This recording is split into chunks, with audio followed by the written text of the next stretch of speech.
Okay, it's Fed Day, so finance nerds, let's put our party hats on. It's a big day for us.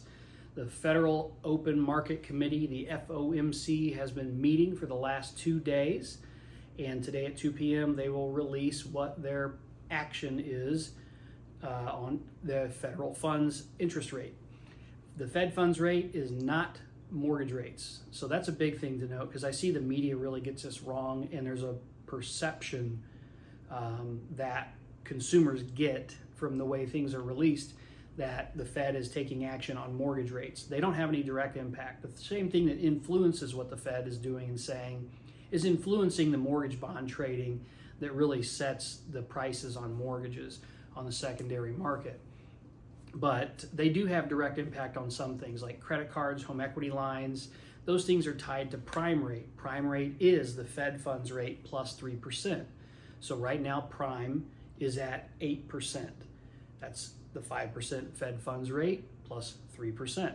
So it's widely anticipated that after 2 o'clock today, the prime rate will go to 8.25% because the Fed is expected to raise their rate 0.25%. So that impacts things like your credit cards because in your agreement with your credit cards, they have things called a margin where they say we're basing our rate on prime rate, and we're going to add, let's say, 10%, and that makes up your credit card interest rate. So if the Fed funds rate this morning is at 8%, then your credit card interest rate plus 10 would be 18%. At the end of the day here, it's going to be 18.25%.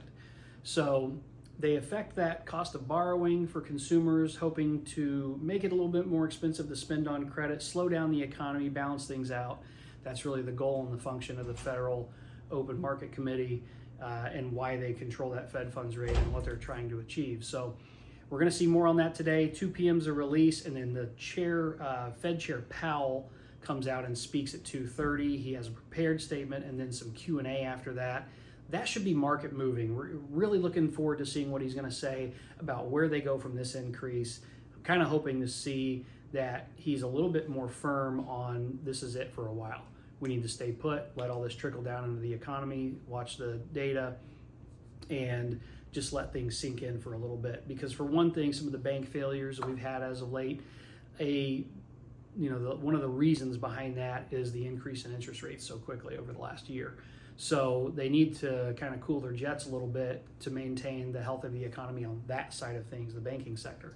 So curious to see what he says, but definitely if you're watching the news tonight and anyone says mortgage rates were increased by the Fed today by 0.25%, you now know they're wrong and that you should get your mortgage news here, not from the big box media sources. So tune in next time for more information. Hope to see you tomorrow.